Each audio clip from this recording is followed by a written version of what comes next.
जय हाथ बोल धीरज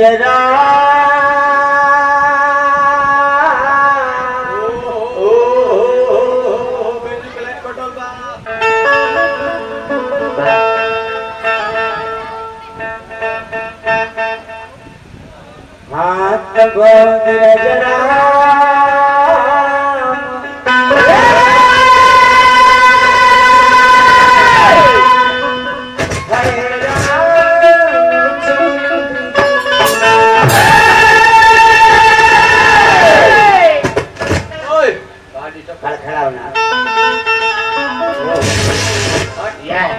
बाजे साफ सुथरा बाजे देहाती भाई का गौले का बजौले खुद हमरा ना बुझाई जनकावत रे वो आपन गाना तो गइबे पहले दोसरों को प्रचार पहले ये सारी का गावत रे औ का गावत रे आपन गावो तू का गावत रे दूसर के का गावत भले जवानी में कैसेट लाइन बुढ़ापा में आए जवानी में निकाल दे तो चल कोई लोग पाई लो ना ना ना मानस मंडली है गहू चौपाई सुन के मिलल ह ना ना याद नहीं के तो कहीं खाली वह पूरी तरकारी चोखा बा हां बाहर कुछ ना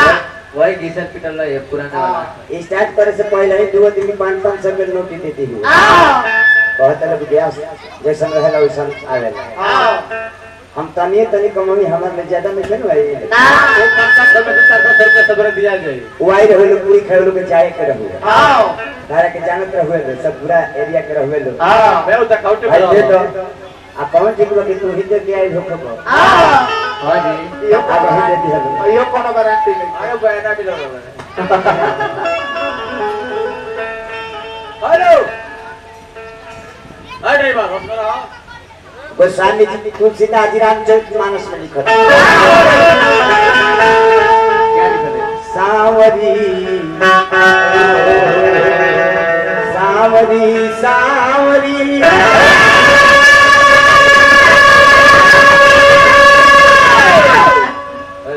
सावरी सावरी सावरी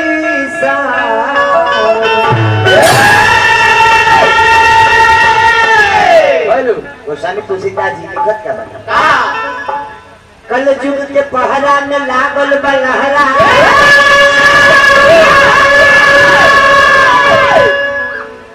नरकों में भीड़ हो तलौ के गजनिया सृष्टि के दाता विधाता नमन भावे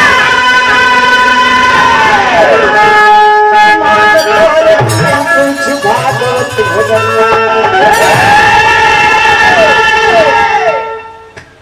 हर मुल्कों से उत्तम मेरा देश है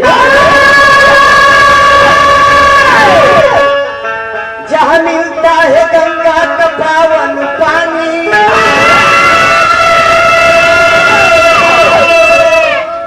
सदियों से जहाँ पर सनातन धर्म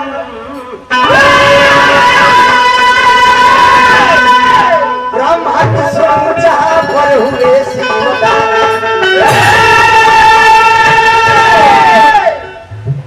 इहो लिखता कि जब से गावे लगले अंधरा लंगड़ा वैचा ठपैचा के दाम बढ़ गई हां जौन कलजुग में अन फिट बा उहे हिट बा बढ़िया आदमी के मार्केट में चल चौपाई गावला तो हम यही से तोरे के बा जब से गावे लगले अंधरा लंगड़ा वैचा ठपैचा के दाम बढ़ गई भाई ढोलक बजावे वाला पूरी में भेटा जाए ये लोग के नाइट बा 1500 भाई देखी जोड़ी फ्री में आ जात तो के नाइट बा का जी हां जी तो गोस्वामी जी लिखता ने रही चौपाई ना बोलले हां निकले हां कल युग केवल नाम धारा सुमिरी सुमिरी नर उतारहु पारा एक अजीब जग माना बजाप माना बा राम के नाव का स्मरण होई हो सागर से पार हो जाए इंडिया मेले मोए बन जाए फिर गोस्वामी जी लिखता है जानी जानी नर करत हिठाई अथा पर का लबर सल आई नोट ना लौटावे वाला ना तार पाए हे देखी हई अरे भाई स्टार्ट करे कुछ ना बोलो ऊपर बकरे होलो रो के धरा दे होलो 500 के नोट हां हई चौपाई बाज बाज हां अरे तारीख को 500 के नोट ना मिलेला हम हुआ जे से नहीं गावत अभी हमरा आ गई देहाती सीखत रहो हां मार्केट में रहनी हम समझे हां जान जान नर करत झिठाई जान जान नर करत झिठाई दांत पर का लगो चले आई जानत कि सल्फास के गोली है लेकिन खा जाता मरे खा जानत कि ट्रेन है करे के काट के लोके के आदेश बा कि जाके सुन जाता फिर को स्वामी जी आगे लिखता नहीं बात याद बोलवा दे रहू चौपाई 10 को चौपाई बोलता रात भर बोलते रहो फिर को स्वामी जी का लिखता नहीं एकदम उखाड़ दो मान सचो करहु आहार अतः किसको तीरे की धरावा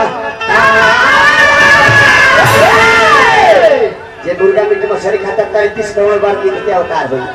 पहले रहे देव दानव मानव गंधर्व उखाड़ दो मैं उखाड़ दो मीन मांस जो करे हारा 33 गोठ गिद्ध के अवतार पहले रहे देव दानव मानव गंधर्व बुझा जास के है दानव है मानव है गंधर्व है देवता है आ ये घड़ी मानव या देव बाणे आ राक्षस के पहचाने के बाकी के राक्षस है तो जेकर जैसन भोजन बा उसने ओकर पहचान बा बोलेगा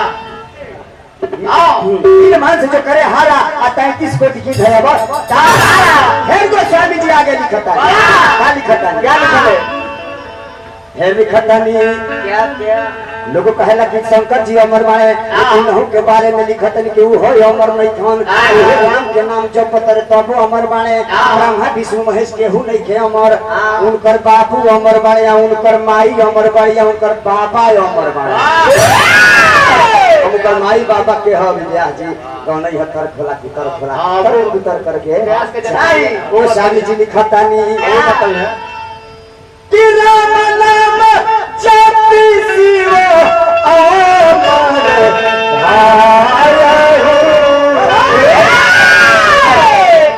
जीवन मरा के समसाया गाया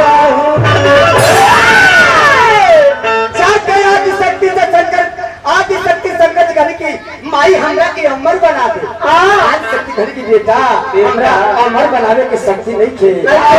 के उपाय दे तनी कि भजन में इतना शक्ति बा कि जितना चाहबो उतना बड़ी चीज आ सकती अमर पिया रहे जगह से लुटावे के चाहिए पूरी तरकारी के बात सुन के ना अमर पर चाट के ना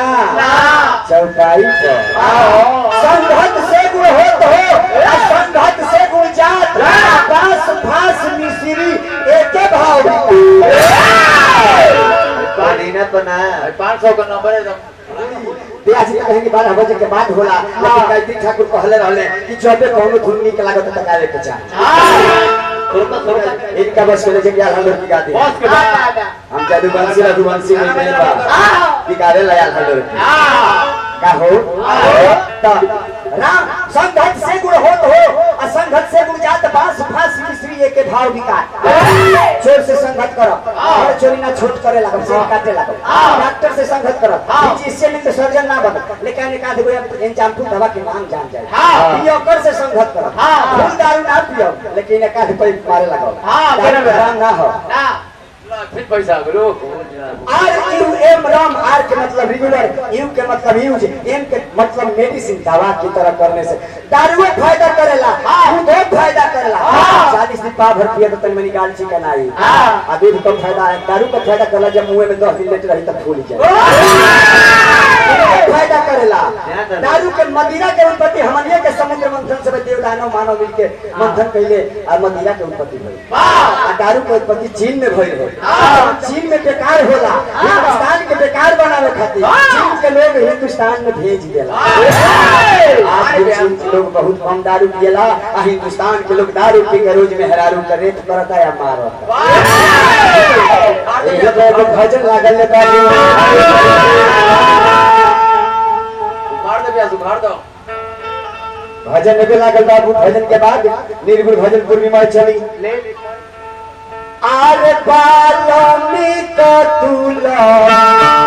सिया जी से कह गए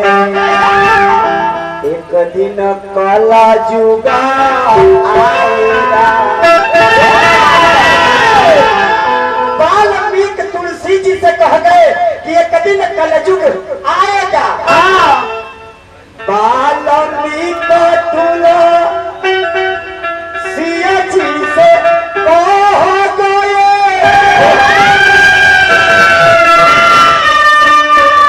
एक दिन कलयुग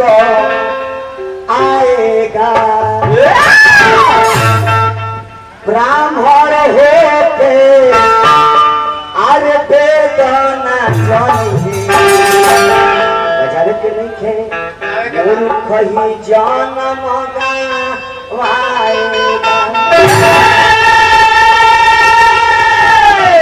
वाल्मीकि तुलसी जी से कह गए एक दिन कलयुग आएगा।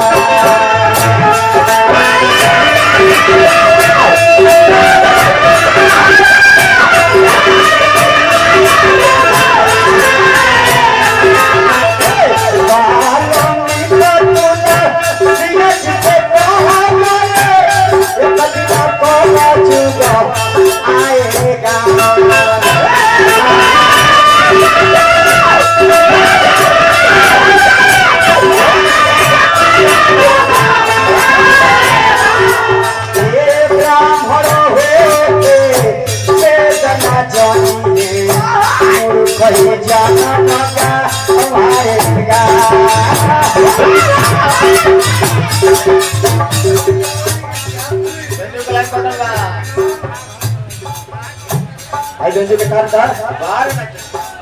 गुलाबी जैसा तो ले लेना है देखो वाल्मीकि तुलसी जी से कहा गए कि बच्चा कलयुग आएगा।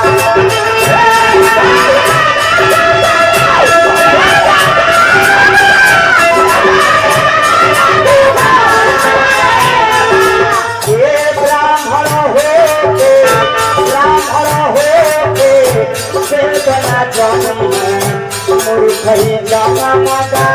गवाएगा।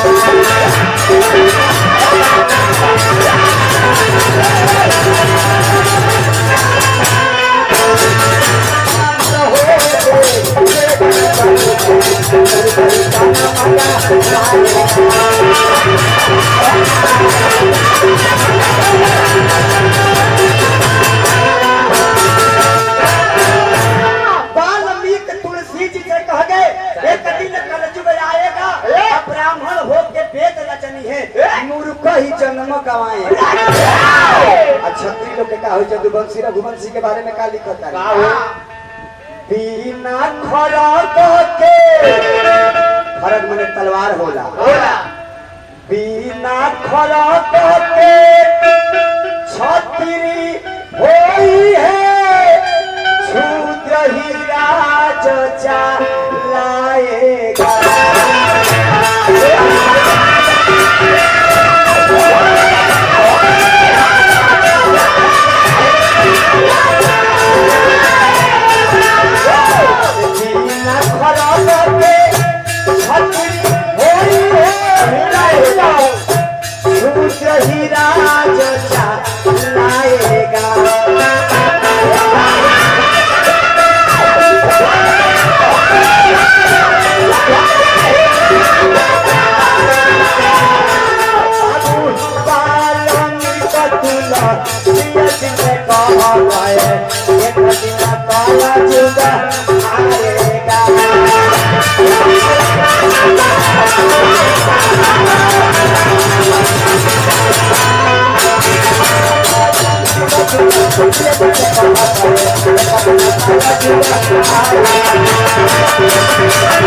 बिना खड़ग के छतरी हुई है क्षुद्र ही राज चलाएगा।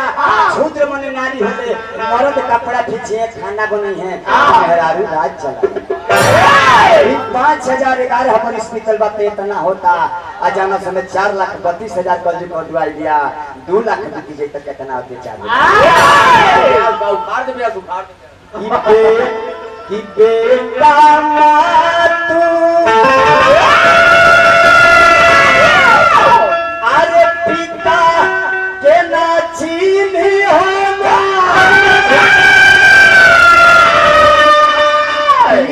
से नहीं होला गाएगा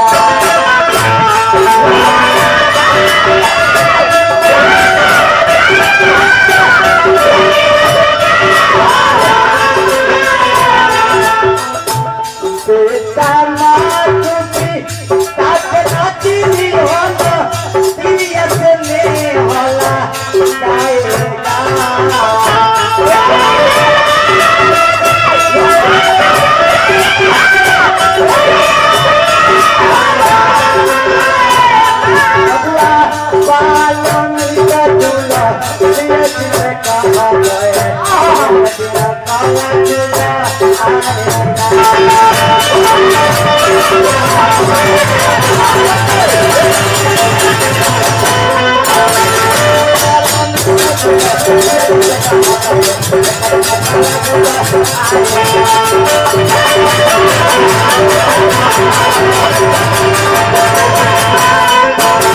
बेटा मात पिता के नमनी है तिरिया से नहीं लगाए कदा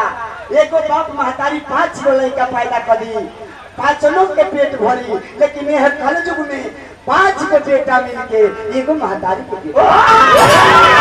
पैसा लागे से आगे से ना पैसा अच्छा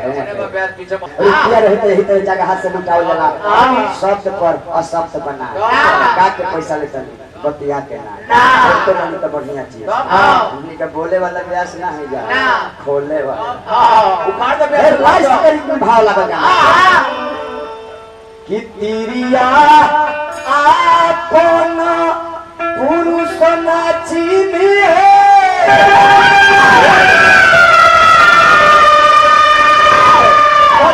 अपना मर्द बढ़िया मेहरारू के रही पर नजर अलग ही जाए कुंती के 5 पांडव से प्यार रहे लेकिन सबसे ज्यादा प्यार ओकरा कर्म से रहे जानत रहे कि शूद्र पुत्र ना कहे रहते यही से हमर बियाह भय रहे इहे आँखी में मरल रहे यही से कुंती के नरक भय तो कुंती के नरक ना भय रही ये 5 जना के छोड़ के एगो 6 के प्यार में राखे और बड़ी खेला ना भय रहे दिलवा में रहे तिरिया अरे पुरुष नाची होना आन पुरुष मना भाएगा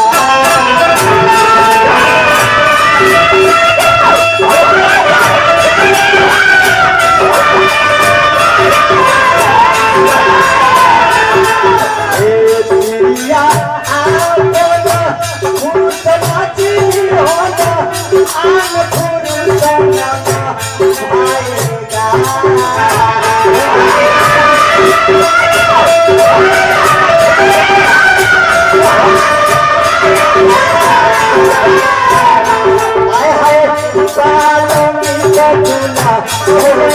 कहा जाए